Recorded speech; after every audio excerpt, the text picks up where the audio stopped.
Now this next thing is about the English language. It's about little expressions we use. We all say in the little sayings and expressions that we use all the time, most of us, and we never really seem to examine these expressions very carefully at all. We just sort of say these things as if they really made sense. Like, legally drunk. Well, if it's legal, what's the fucking problem? Hey. Leave my friend alone, officer. He's legally drunk.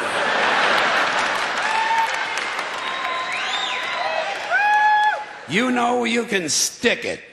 Well, why do we always assume everyone knows where they can stick it? Suppose you don't know. Suppose you're a new guy. You have absolutely no idea where to stick it. I think there ought to be a government booklet entitled Where to Stick It. Now that I think of it, I believe there is a government booklet like that. They send it to you on April 15th.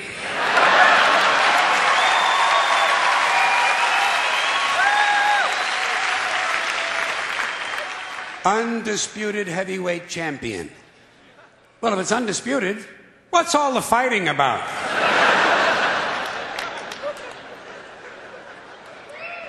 It's the quiet ones you gotta watch. You know that one, huh? Every time you see a story about a serial killer on TV, what do? They bring on the neighbor. And the neighbor says, well, he was always very quiet. And someone in the room says, it's the quiet ones you gotta watch. This sounds to me like a very dangerous assumption. I will bet you anything that while you're watching a quiet one, a noisy one will fucking kill you. Suppose you're in a bar and one guy's sitting over on the side reading a book, not bothering anybody. Another guy standing up at the front with a machete, banging it on the bar, saying, I'll kill the next motherfucker who comes in here. Who are you gonna watch? You're goddamn right. Lock him up and throw away the key. This is really stupid. Where are you going to throw the key? Right out in front of the jail? His friends will find it. How far can you throw a key? 50, 60 feet the most. Even if you lay it flat on its side like that and you scale it, what do you get? An extra 10 feet, tops. This is a stupid idea, needs to be completely rethought. Down the tubes. Hear that one a lot. People say, the country is going down the tubes. What tubes? Have you seen any tubes? Where are these tubes? And where do they go? And how come there's more than one tube? It would seem to me, one country, one tube. What, does every state all of a sudden have to have its own tube now? One tube is all you need. What, a tube that big? Somebody would have seen it by now. Somebody would have said, hey, Joey, look at the fucking tube. Big ass fucking tube over here. You never hear that. You know why? No tubes. We don't have tube one. We are essentially tubeless. Takes the cake. You know, say, boy, he really takes the cake. Where? Where do you take a cake? To the movies? You know where I would take a cake? Down to the bakery to see the other cakes.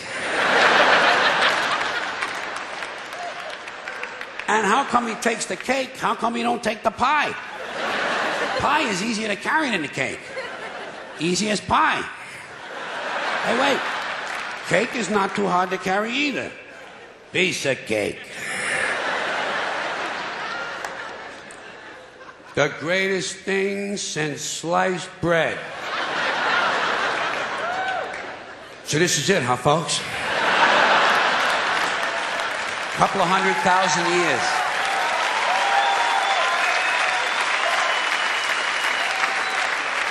The fucking pyramids, for Christ's sakes.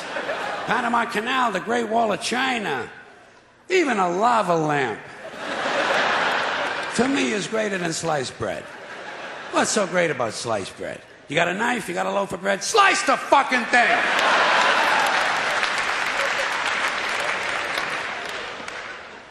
And get on with your life. Out walking the streets. You know, guy gets a parole, They say, now instead of being in prison, this guy is out walking the streets. How do we know? Maybe the guy's home banging the babysitter. Not everybody gets a parole is out walking the fucking streets. A lot of times they steal a car, you know. And we ought to be glad. Thank God he stole a car. At least he's not out walking the streets. Fine and dandy. That's an old-fashioned one, isn't it? Yeah. Say to a guy, how are you? He says, fine and dandy. Not me. I never say that. You know how come? Because I'm never both of those things at the same time. Sometimes I'm fine, not dandy. Close to dandy. Approaching dandy. In the vicinity of dandyhood. Not quite fully dandy. Other times, I am indeed highly dandy.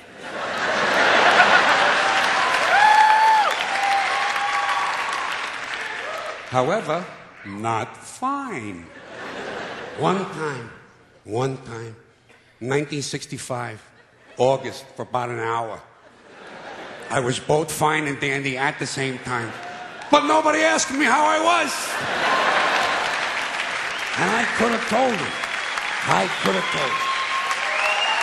I could have told him.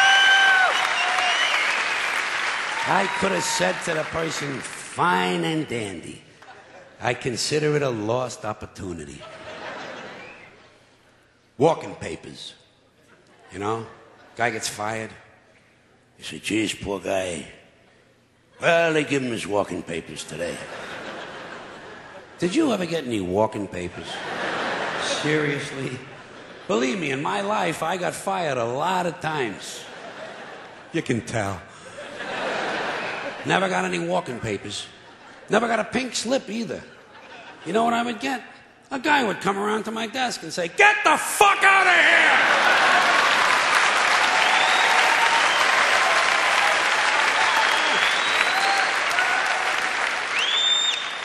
You don't need paper for that.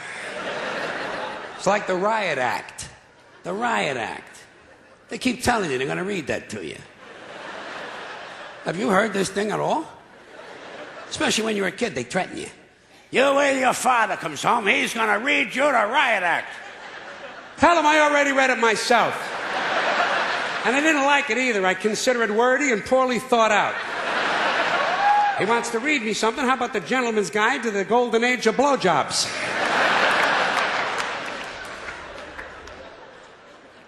More than happy. I bet you say that sometimes, don't you? Once in a while, you say to somebody, oh, I'd be more than happy to do that. How can you be more than happy? To me, this sounds like a dangerous mental condition. We had to put Dave in the mental home. He was